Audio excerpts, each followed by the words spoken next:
Hello, everybody, and welcome to the Art of Creation show. I'm your host, Rebecca Boswell, coach and, storyteller today. So for those of you who have been in any of the past seasons of the Art of Creation show, if you haven't been to any of the episodes yet in season 7, we are in episode 5 right now, and we're doing a different format this season. I'm actually reading to you from the book, The Untethered Soul by Michael Singer. And so the first 4 episodes have us brought up to and through chapter 9. And today we are going to be reading the second part of part 3. Part 3 is entitled Freeing Yourself. And we're going to be reading chapters 10, Stealing Freedom for Your Soul, and chapters 11, Paying the Price of Freedom. So if you are just joining, I hope you can listen in, find some goodies from today's reading, and maybe listen to it more than once. I find I've read this book now several times, and each time it offers new gifts and things to play with. So maybe you will find something similar in your world. So you can catch up on chapters 1 through 9 in the previous episodes in the season 7 playlist on YouTube, and also on the Facebook page, The Art of Creation Show. So without further ado, chapter 10, Stealing Freedom for Your Soul. The prerequisite to true freedom is to decide that you do not want to suffer anymore. You must decide that you want to enjoy your life and that there is no reason for stress, inner pain, or fear. I had a conversation today. We were talking about, do you want to be right or do you want to be happy?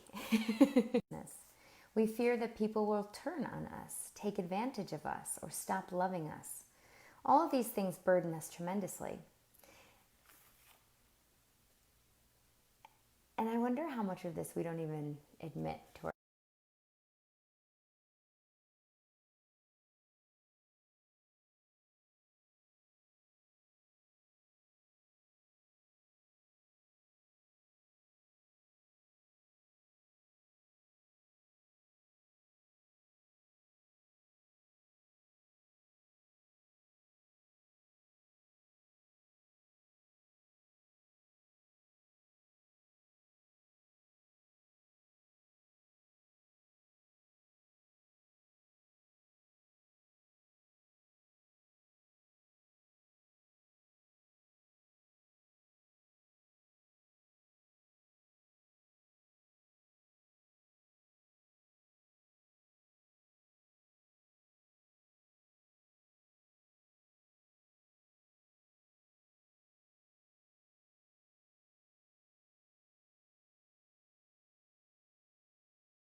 Suffering in the future. This state of affairs is so prevalent that you don't see it, just as a fish doesn't see the water. Yeah. And you'll notice that in none of those scenarios are you present. How's it getting better than that? You only notice that you're suffering when it gets worse than usual. You admit you have a problem when it gets so bad that it actually begins to affect your everyday behavior. But in truth, you're having constant issues with your psyche during your normal daily life. To truly see this, compare your relationship with your mind to your relationship with your body. Under normal, healthy situations, you are not thinking about your body. You just go about your business, walking, driving, working, playing, without focusing on it. You only think about your body when there is a problem. In contrast, you think about your psychological well-being all the time. People are constantly thinking things like, what if I get put on the spot? What should I say? I get so nervous if I'm not prepared. That is suffering. That constant, anxious inner talk is a form of suffering. Can I really trust him? What if I expose myself and I get taken advantage of? I don't ever want to go through that again. That is the pain of having to think about yourself all the time. Why do we have to think about ourselves all the time? Why are so many thoughts about I, me, and mine? Look how often you think about how you're doing, whether you like things or not, and how to rearrange the world to please yourself. You think like this because you're not okay inside, and you're constantly trying to make yourself feel better. If your body had not been okay for a very long time, you'd find yourself constantly thinking about how to protect it and how to make it feel better. This is exactly what is going on with your psyche. The only reason that you think about your psychological well-being so much is because it has not been okay for a very long time. It's actually quite fragile in there. Just about anything can upset the psyche. To end suffering, you must first realize that your psyche is not okay. You must then acknowledge that it does not have to be that way. It can be healthy. It is truly a gift just to realize that you don't have to put up with or protect your psyche. You don't have to constantly be mulling over what you said or what this person thinks of you. What kind of life are you going to have if you worry about these things all the time? Inner sensitivity is a symptom of non-well-being. It's the same as when the body sends pain or displays other symptoms when it's not well. Pain is not bad. It's how the body talks to you. When you overeat, you get a stomachache. When you do something that puts too much stress on your arm, it starts to hurt. The body is communicating through its universal language, pain. And I would also just say pain and sometimes how much of it is intensity, right? We get to a certain amount of intensity that's outside of our toleration for sensitivity, and suddenly it becomes what we interpret as pain. That's not what he said, but there you go. Added bonus.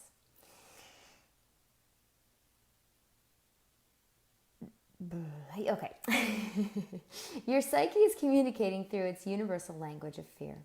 Self-consciousness, jealousy, insecurity, anxiety, they are all fear.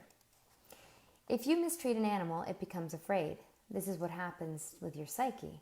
You have mistreated it by giving it a responsibility that is incomprehensible. Just stop for a moment and see what you have given your mind to do. You said to your mind, I want everyone to like me. I don't want anyone to speak badly of me. I want everything I say and do to be acceptable and pleasing to everyone. I don't want anyone to hurt me. I don't want anything to happen that I don't like. And I want everything to happen that I do like. Yeah. Then you said, now, mind, figure out how to make every one of these things a reality, even if you have to think about it day and night. And of course your mind said, I'm on the job. I will get on it constantly. True story. Okay, can you imagine somebody trying to do that? The mind has to try to make it so that everything you say is said the right way, taken the right way, and has the right effect on everybody.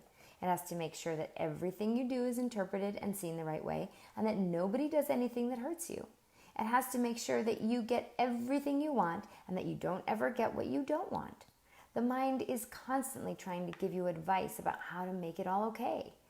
That is why the mind is so active. You gave it an impossible task to do. It's equivalent to expecting your body to lift trees and scale mountains in a single jump.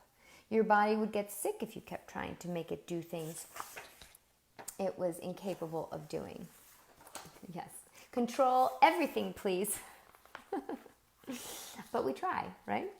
I mean, that's what I've heard. This is what has broken the psyche. The signs of the body breaking are pain and weakness. The signs of the psyche breaking are are underlying fear and incessant neurotic thought. At some point, you have to wake up and acknowledge that you have a problem inside. Just watch, and you'll see that your mind is constantly telling you what to do. It tells you to go here, but not there, and to say this, but not that. It tells you what to wear and what not to wear. It has never stopped. Wasn't it that way in high school? Wasn't it that way in junior high and elementary school? Hasn't it always been that way? This act of constantly worrying about yourself is a form of suffering. But how do you fix this? How do you get it to stop? Most people try to fix their inner problems by getting better at the same external game they have always played, right? Control better. Play smaller, you can control better. Yeah. Nailing it. Okay. If we take a snapshot of our inner problems, we will see that each person has what we'll call the problem of the day. This is the thing that is bothering them the most at any given moment. When the current problem isn't bothering them, then the next one pops up. And when that one isn't bothering them, then the next one pops up. That is what your thoughts are about. Your thoughts tend to focus on what is bothering you today. Your thoughts are about the problem, why it is bothering you, and what you can do about it. If you don't do something about this, it will go on for the rest of your life. But you're so proud of being such a good problem solver. How much fun could you have if you weren't solving problems? You might actually enjoy other things even more. Who knows? You won't know if you just keep solving problems. What you'll see is that your mind is always telling you that you have to change something outside in order to solve your inner problems. But if you're wise, you won't play this game. You'll realize that the advice your mind is giving you is psychologically damaged advice. Your mind's thoughts are disturbed by its fears. Of all the advice in the world that you do not want to listen to, it is the advice of a disturbed mind. Your mind actually misleads you. Suppose it tells you, if I could just get that promotion, then I'd be fine. I'd feel good about myself and I could get my life back together. Have you found that to be true? After you get the promotion, does that end all your insecurities and leave you financially satisfied for the rest of your life? Of course not. All that happens is that the next problem comes to the surface. Once you see this, you realize the mind has a serious underlying problem. And what it's doing is making up external situations that might make things more comfortable. But the external situations are not the cause of the internal problems. They are merely an attempt to solve the problem. For example, if you feel loneliness and insufficiency within your heart, it's not because you haven't found a special relationship. That did not cause the problem. That relationship is your attempt to solve the problem.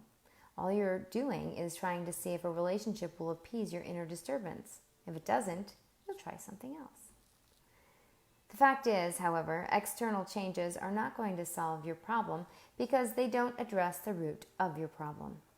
The root problem is that you don't feel whole and complete within yourself. If you don't identify the root problem, you will seek someone or something to cover it up. You will hide behind finances, people, fame, and adoration. If you try to find the perfect person to love and adore you, and you manage to succeed, then you have actually failed. You did not solve your problem. All you did was involve that person in your problem. That is why people have so much trouble with relationships. You began with a problem inside yourself, and you tried to solve it by getting involved with somebody else. That relationship will have problems because your problems are what caused the relationship. It is all so easy to see once you step back and dare to look at it honestly. So you get your problems to bump up to their problems so you can be each other's problem to fix the problem. Well, that's cute. Okay. So now that we've seen what failure looks like, let's define success. Success regarding your psyche is comparable to health regarding your physical body. Success means you never have to think about your psyche again. A natural healthy body is one that just does what it's supposed to do while you're going about your business. You never have to think about it. Likewise, you should never have to figure out how to be okay or not to be scared or how to feel loved. You should not have to devote your life to your psyche. Hi. Oh, glad you're here. Imagine what fun life would be like if you didn't have those neurotic personal thoughts going on within you. You could enjoy things, and you could actually get to know people instead of needing them. You could just live and experience your life instead of trying to use life to fix what's wrong inside of you. You're capable of achieving that state. It's never too late. Your current relationship with your psyche is like an addiction. It is constantly making demands of you, and you have devoted your life to serving these demands. If you want to be free, you have to learn to treat it like any other addiction. For example, drug addicts are capable of stopping their drug use, going through withdrawals, and never doing drugs again. Maybe it isn't easy, but they are capable. Same thing is true of the addiction to the psyche. You are capable of ceasing the absurdity of listening to the perpetual problems of your psyche. You can put an end to it. You can wake up in the morning, look forward to the day, and not worry about what will happen. Your daily life can be like a vacation. Work can be fun, family can be fun, and you can just enjoy all of it. That does not mean you don't do your best, you just have fun doing your best. Then, at night when you go to sleep, you let it all go. You just live your life without getting uptight and worrying about it. You actually live life instead of fearing or fighting it. You can live a life completely free from the fears of the psyche. You just have to know how to do it. Let's take smoking as an example. It is not hard to understand how to stop smoking. The key word is stop. It really doesn't matter what patches you use. When it is all said and done, you simply must stop. The way you stop smoking is to stop putting cigarettes in your mouth. All the other techniques are just ways that you think will help. But the bottom line is, all you have to do is stop putting cigarettes in your mouth. If you do this, it's guaranteed that you will stop smoking. You'll use the same technique to get out of your psychological mess. You just stop telling your mind that its job is to fix your personal problems. This job has broken the mind and disturbed the entire psyche. It has created fear, anxiety, and neuroses. Your mind has very little control over this world. It is neither omniscient nor omnipotent. It cannot control the weather and other natural forces, nor can it control all people, places, and things around you. You have given your mind an impossible task by asking it to manipulate the world in order to fix your personal inner problems. If you want to achieve a healthy state of being, stop asking yourself and your mind to do this. Just relieve your mind of the job of making sure that everyone and everything will be the way you need them to be so that you can feel better inside. Your mind is not qualified for that job. Fire it and let go of your inner problems instead. You can have a different relationship with your mind. Whenever it starts up telling you what you should or shouldn't do in order to get the world to match your preconceived concepts, just don't listen. It's just like when you try to stop smoking. Regardless of what your mind says, you don't pick up a cigarette and put it in your mouth.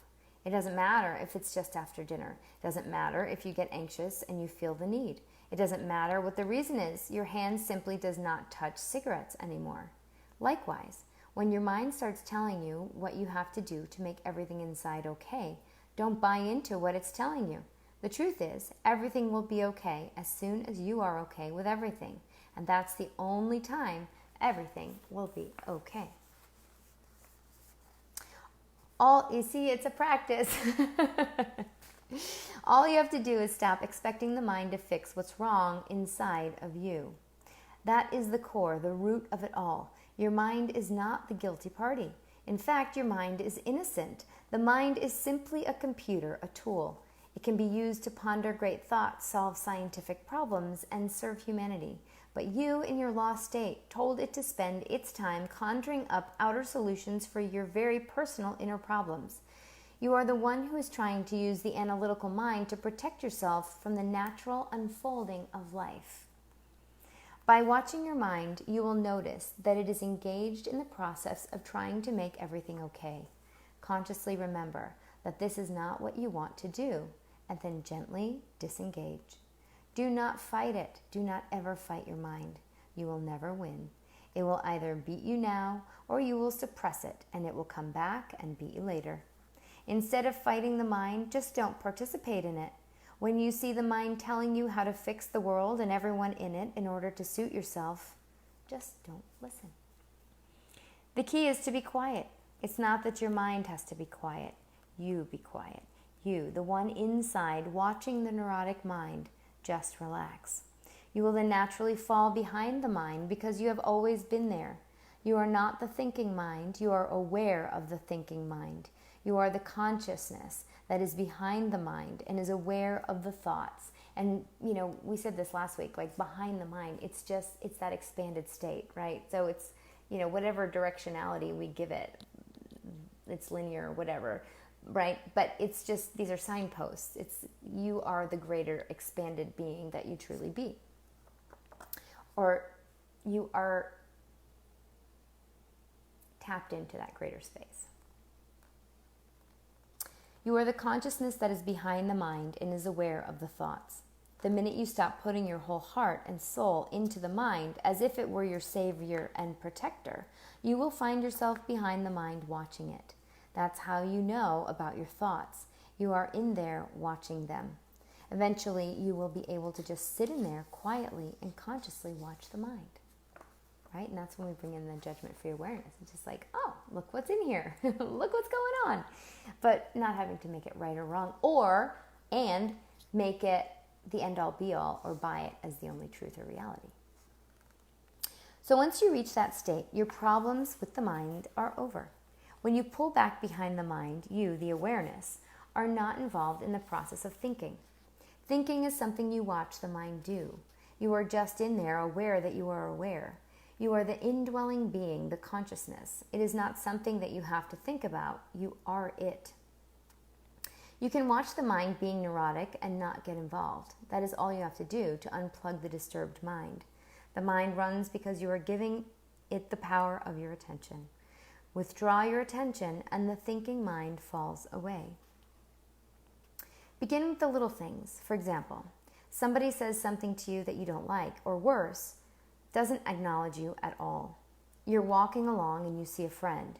You say hello to them, but they just keep walking by. You don't know if they didn't hear you or if they actually ignored you. You aren't sure if they're mad or what's going on. Your mind starts going a mile a minute. Good time for a reality check. There are billions of people on this planet, and one of them didn't say hello to you. Are you saying that you can't handle that? Is that reasonable? But I want everyone to like me. Use these little things that happen in daily life to free yourself. In the above example, you simply choose not to get involved in the psyche. Does that mean that you stop your mind from going around in circles trying to figure out what's going on? No, it simply means that you are ready, willing, and able to watch your mind create its little melodrama. Watch all of its noise about how hurt you are and how could anyone do that. Watch the mind try to figure out what to do about it. Just marvel at the fact that all of this is going on inside simply because someone didn't say hello to you. It's truly unbelievable. Just watch the mind talk and keep relaxing and releasing.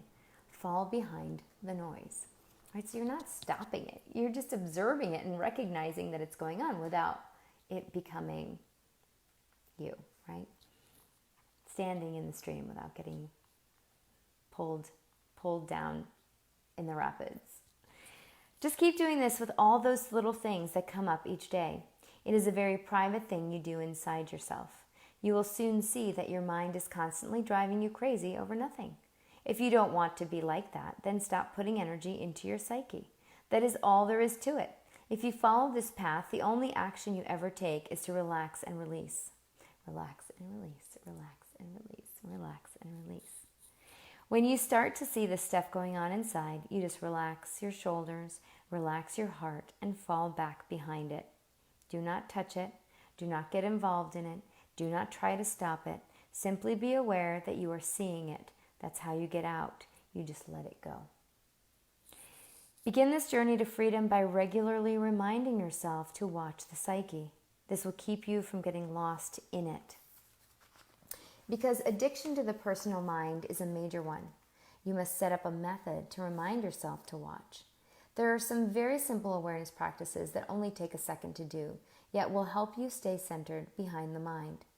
Every time you get into your car, as you're settling into the seat, just stop.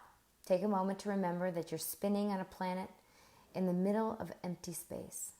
Then remind yourself that you're not going to get involved in your own melodrama. In other words, let go of what's going on right then and remind yourself that you don't want to play the mind game. Then, before you get out of your car, do the same thing. And if you really want to stay centered, you can also do this before you pack up the phone or open a door. You don't have to change anything, just be there, noticing that you notice. It's like taking inventory. Just check out what's going on, heart, mind, shoulders, etc. Set up trigger points in everyday life that help you remember who you are and what's going on inside. These practices create moments of centered consciousness. Eventually, you will have persistently centered consciousness. Persistently centered consciousness is the seat of self. In this state, you are always conscious of being conscious. There's never a time when you're not totally aware. There's no effort. There is no doing anything. You're just there, aware that thoughts and emotions are being created around you while the world unfolds before your senses. Ultimately, every change in your energy flow, whether it's agitation of the mind or shifts in the heart, will be what reminds you that you are back there, noticing. Now, what used to hold you down becomes what wakes you up. But first, you have to get quiet enough so that it's not so reactive in there. These trigger points will help remind you to remain centered. Eventually, it will become quiet enough so that you can simply watch the heart begin to react and let go before the mind starts. At some point in the journey, it all becomes heart, not mind. You will see that the mind follows the heart. The heart reacts way before the mind starts talking. When you are conscious, the shifts of energy in your heart cause you to instantaneously be aware that you are back there noticing. The mind doesn't even get a chance to start up because you let go at the heart level. Now you are on your way.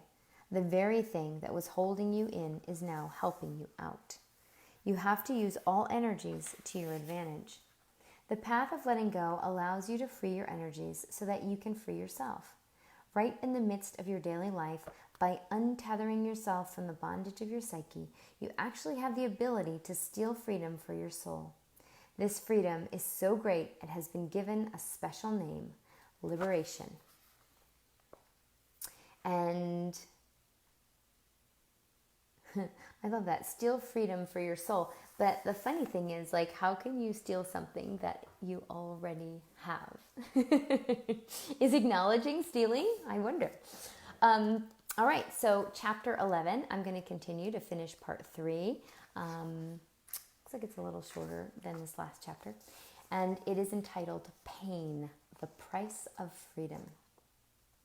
Not pain, anything but that.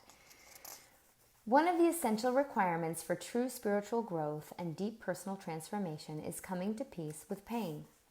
No expansion or evolution can take place without change, and periods of change are not always comfortable. Change involves challenging what is familiar to us and daring to question our traditional needs for safety, comfort, and control. This is often perceived as a painful experience, especially if it doesn't go the way you want. Or if you're afraid that it might, like maybe you are like brilliant at controlling everything, right? But then you have the fear that at some point, right, the shoe is going to drop, or you won't be able to control it or manage it or keep it up anymore, or maintain the charade, or whatever your button is. So becoming familiar with this pain is part of your growth. Even though you may not actually like the feeling of inner disturbance, you must be able to sit quietly inside and face all of these disturbances if you want to see where they come from. Once you can face your disturbances, you will realize that there is a layer of pain seated deep in the core of your heart. This pain is so uncomfortable, so challenging, and so destructive to the individual self that your entire life is spent avoiding it. Your entire personality is built upon ways of being, thinking, acting, and believing that were developed to avoid this pain. Since avoiding the pain prohibits you from exploring the part of your being that is beyond that layer, real growth takes place when you finally decide to deal with the pain. Because the pain is at the core of the heart. It radiates out and affects everything you do. But this pain is not the physical pain that you receive as messages from your body. Physical pain is only there when something is physiologically wrong. Inner pain is always there, underneath, hidden by the layers of our thoughts and emotions. We feel it most when our hearts go into turmoil, like when the world does not meet our expectations. This is an inner psychological pain.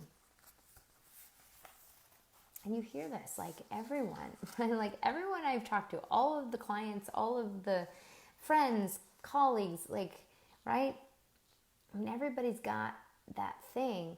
And yet, man, what is it that we're so really afraid of? What if it really is just all that light and beauty that's in there? The psyche is built upon avoiding this pain, and as a result, it has fear of pain as its foundation. That is what causes the psyche to be. To understand this, notice that if the feeling of rejection is a major problem for you, you will fear experiences that cause rejection. That fear will become part of your psyche. Even though the actual events causing rejection are infrequent, you will have to deal with the fear of rejection all the time. That is how we create a pain that is always there. If you are doing something to avoid pain, then pain is running your life. All of your thoughts and feelings will be affected by your fears. You will come to see that any behavior pattern based upon the avoidance of pain becomes a doorway to the pain itself.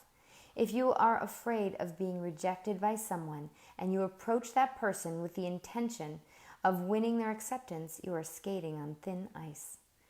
All they have to do is look at you sideways or say the wrong thing, and you will feel the pain of rejection. The bottom line is that since you approach them in the name of rejection, you're going to be dancing on the edge of rejection through the interaction, right? And how often is it until we finally get what we expect, which is the pain? Self-fulfilling prophecy. One way or another, the feeling you experience will work their way back to the motive behind your actions. The avoidance of pain is what your actions are linked to, and you will feel that link in your heart. The heart is where pain comes from, and this is why you feel so many disturbances as you go through the day. You have this core of pain deep in your heart. Your personality traits and behavior patterns are all about avoiding this pain. You avoid it by keeping your weight a certain way, wearing certain clothes, talking a certain way, and choosing a certain hairstyle. Everything you do is about the avoidance of this pain. If you want to validate this, just see what happens if someone mentions your weight or criticizes your clothes. You feel pain. Every time you do something in the name of avoiding pain, that something becomes a link that holds the potential for the pain you're avoiding. It's like we take all of our most sensitive parts and put them out, like right out here, so they can bump up against anything, all in the name of protection. We're so interesting. If you do not want to deal with the pain at its core, then what you do to avoid it is If you do not want to deal with the pain at its core, then what you do to avoid it had better work. If you are hiding yourself in a busy social life, then anything anyone does that challenges your self-esteem, such as not inviting you to an event, will cause you to feel the pain. Let's say you call a friend to go see a movie and they say they're busy. Some people feel hurt by that. You will feel pain if the reason you called them was the avoidance of pain. Let's say you go outside and you call your dog, "Hey, Spot, come here," and he doesn't come. If the reason you called Spot was to feel him or to feed him, you just put the bowl down and let him eat when he wants. But if you called Spot because you had a hard day and Spot didn't come, you would feel pain. Even the dog doesn't like me. Why would there be heartfelt pain in the dog not coming?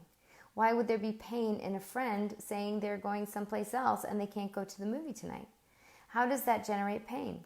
It is because deep inside there is pain that you have not processed. Your attempt to avoid this pain has created layer upon layer of sensitivities that are all linked to the hidden pain.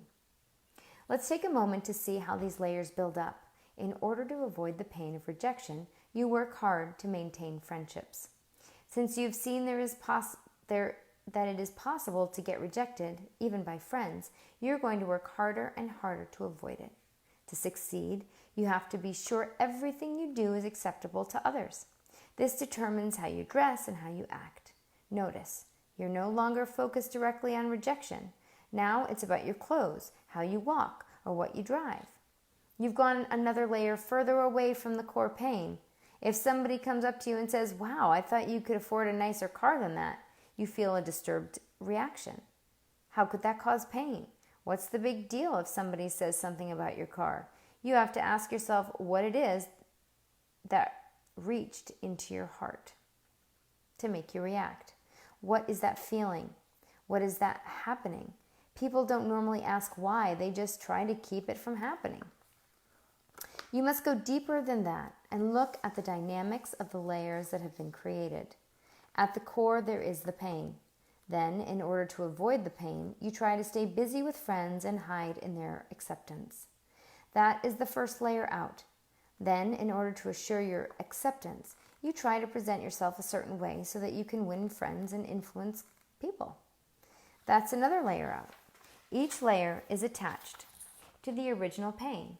That is why simple, everyday interactions can affect you so much. If the core pain was not the motivation behind proving yourself each day, what people say would not affect you. But since avoiding the core pain is why you're trying to prove yourself, you end up bringing the potential for pain into everything that happens. You end up so sensitive that you are unable to live in this world without getting hurt. You cannot even interact with people or do other normal daily activities without events affecting your heart. If you watch carefully, you will see that even simple interactions often cause some degree of pain, insecurity, or general disturbance. To get some distance from this, you first need to get some perspective. Walk outside on a clear night and just look up into the sky. You are sitting on a planet, spinning around in the middle of absolutely nowhere. Though you can only see a few thousand stars, there are hundreds of billions of stars in our Milky Way galaxy alone. In fact, it is estimated that there are over 1 trillion stars in the spiral galaxy, and that galaxy would look like one star to us, if we could even see it. You're just standing on one little ball of dirt and spinning around one of the stars. From that perspective, do you really care what people think about your clothes or your car? Do you really need to feel embarrassed if you forget someone's name? How can you let these meaningless things cause pain? If you want out, if you want a decent life, you had better not devote your life to avoiding psychological pain. You had better not spend your life worrying about whether people like you or whether your car impresses people. What kind of life is that? It is a life of pain. You may not think that you feel pain that often, but you really do. To spend your life avoiding pain means it's always right behind you. At any point, you could slip and say the wrong thing. At any point, anything can happen. So you end up devoting your life to the avoidance of pain. Once you look inside yourself and start to own this, you will see that you are back to the same two foundational choices. Our choice is to leave the pain inside and continue to struggle with the outside. The other choice is to decide that you don't want to spend your entire life avoiding the inner path. You'd rather get rid of it. Few people ever dare to turn the process inside like this. Most people don't even realize that they are running around with pokers of pain inside that need to be worked out. Do you really want to carry that inside and have to manipulate the world to avoid feeling it? What would your life be like if it wasn't run by the pain? You would be free. You could walk around this world completely free, just having fun, just being comfortable with whatever happens, right? Even having greater capacity to create, right? Not by controlling, by trying to make everything good so there's no disturbance or friction, but just truly engaging in the life unfolding around you, right? And choosing how you want to play in that arena. You can actually live a life full of interesting experiences and just enjoy these experiences, whatever they are. In essence, you can simply live your life and experience what it's like to be on a planet that is spinning around in the middle of nowhere until you die. To live at this level of freedom, you must learn not to be afraid of inner pain and disturbance. As long as you are afraid of the pain, you will try to protect yourself from it. True story. The fear will make you do that. If you want to be free, simply view inner pain as a temporary shift in your energy flow. There's no reason to fear this experience. You must not be afraid of rejection or of how you would feel if you got sick or if someone died or if something else went wrong. You cannot spend your life avoiding things that are not actually happening, or everything will become negative. All you will end up seeing is how much can potentially go wrong. Do you have any idea how many things can cause inner pain and disturbance? Probably more than there are stars in the sky. If you want to grow and be free to explore life, you cannot spend your life avoiding the myriad things that might hurt your heart or mind. You must look inside yourself and determine that from now on, pain is not a problem. It is just a thing in the universe. Somebody can say something to you that can cause your heart to react and catch fire, but then it passes. It's a temporary experience. Most people can hardly imagine what it would be like to be at peace with inner disturbance. But if you do not learn to be comfortable with it, you will devote your life to avoiding it.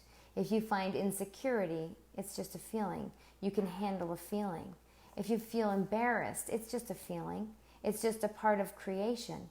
If you feel jealousy and your heart burns, just look at it objectively, like you would a mild bruise. It's a thing in the universe that is passing through your system. Laugh at it. Have fun with it. But don't be afraid of it. It cannot touch you unless you touch it. Let's explore this by first looking at a basic human tendency. It's like watching television, right? Right? Like at any given moment, you could turn it on to something horrific, right? But you don't have to turn it on. It's there. You can be aware that it's there, but you don't have to actually tune into it, right? And watch it and engage in it and be in it and make it your whole world. So let's explore this by first looking at a basic human tendency. When something painful touches your body, you tend to pull away instinctively. You even do this with unpleasant smells and tastes. The fact is, your psyche does the same thing. If something disturbing touches it, its tendency is to withdraw, to pull back, and to protect itself. It does this with insecurity, jealousy, and any other vibrations we've been discussing. In essence, you close, which is simply an attempt to put a shield around your energy, your inner energy. You can feel the effects of this as the sensation of contracting within your heart. Somebody says something displeasing and you feel some disturbance in your heart. Then your mind starts talking. I don't have to put up with this. I'll just walk away and never talk to them again. They'll be sorry. Your heart is attempting to pull back from what it's experiencing and protect itself so that it doesn't have to experience that feeling again. You do this because you can't handle the pain you're feeling, or you think you can't handle the pain. But I bet you can. And there's probably not even that much pain there if we would just be in more allowance and allow it to show up. All right, you do this because you can't handle the pain you're feeling. You don't think you can. As long as you can't handle the pain, you will react by closing in order to protect yourself. Once you close, your mind will build an entire psychological structure around your closed energy.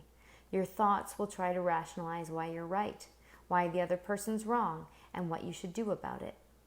If you buy into this, it will become a part of you. For years, the pain will remain inside and actually become one of the building blocks of your entire life. It will shape your future reactions, thoughts, preferences. When you deal with a situation by resisting the pain it causes, you will have to adjust your behavior and thoughts in order to protect yourself. You will have to do this so that nothing aggravates what you have held inside about the incident. You will end up building an entire protection structure around the closure.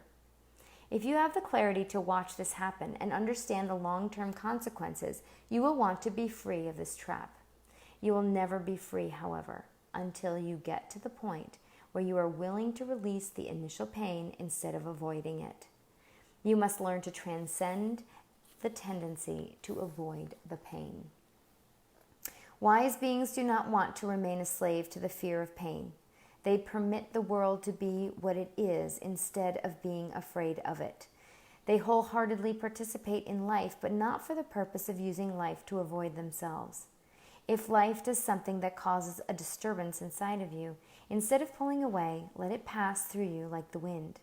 After all, things happen every day that cause inner disturbance. At any moment, you can feel frustration, anger, fear, jealousy, insecurity, or embarrassment. If you watch, you will see that the heart is trying to push it all away.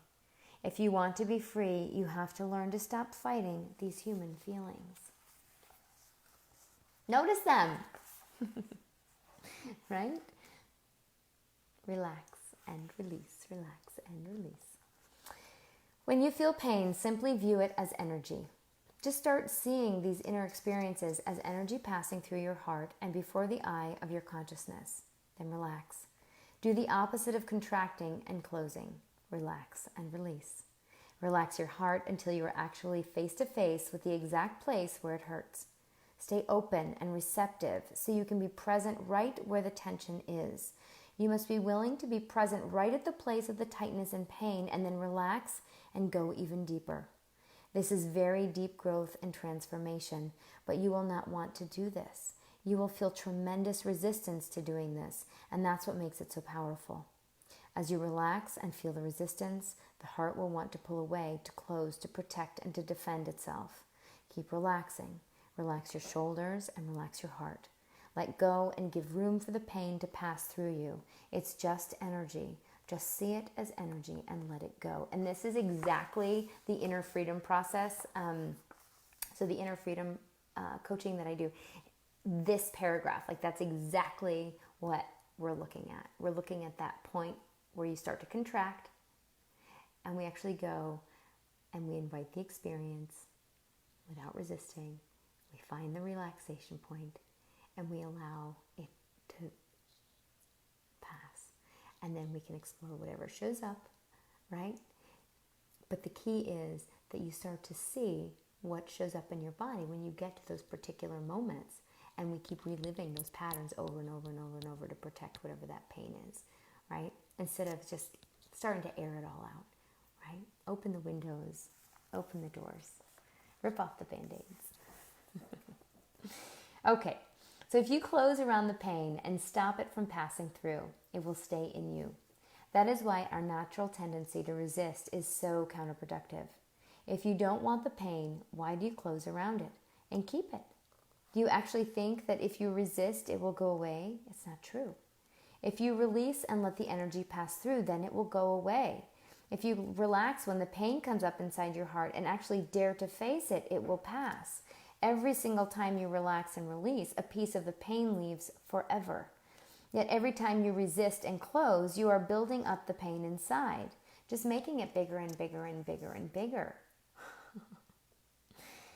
It's like damming up a stream. You are then forced to use the psyche to create a layer of distance between you, who experiences the pain, and the pain itself. That is what all the noise is inside your mind, an attempt to avoid the stored pain. And, another analogy, it's like you have this little hurt, right? Somebody said something to you when you were little and it hurt and you ouch, and now it's in here, right? And now everything we do year after year is to try to avoid that pain, but it builds and builds and builds. And it's kind of like thinking if that one little pain were a penny, but over the years, right, we have compounding interest until suddenly what was just this little thing has grown into this massive thing that we now have to protect and avoid bumping into. Like borrowing a penny and then owing millions of dollars because of compounding interest over time, right? So if you relax when the pain comes up inside your heart and actually dare to face it, it will pass. Every single time you relax and release, a piece of the pain leaves forever. Yet every time you resist and close, you're building up the pain inside. It's like damming up a stream. You are then forced to use the psyche to create a layer of distance between you, who experiences the pain, and the pain itself. That is what all the noise is inside your mind, an attempt to avoid the stored pain. If you want to be free, you must first accept that there is pain in your heart. You've stored it there, and you've done everything you can think of to keep it there, deep inside, so that you never have to feel it. There's also tremendous joy and beauty and love and peace within you, but they are on the other side of pain. On the other side of the pain is ecstasy. On the other side is freedom. Your true greatness hides on the other side of that layer of pain. You must be willing to accept pain in order to pass through to the other side. Just accept that it is in there, and that you are going to feel it. Accept that if you relax, it will have its moment before your awareness, and then it will pass. It always does. Sometimes you will notice that it feels hot inside as pain passes. In fact, as you release into the energy of the pain, you may feel tremendous heat in your heart. That is the pain being purified from your heart. Learn to enjoy that burning. It is called the fire of yoga. It does not seem enjoyable, but you will learn to enjoy it because it is freeing you. In truth, pain is the price of freedom, like the phoenix rising from the ashes. And the moment you are willing to pay that price, you will no longer be afraid. The moment you are not afraid of the pain, you'll be able to face all of life's situations without fear. Sometimes you will go through deep experiences that bring up intense pain inside of you. If it is in there, it is going to come up.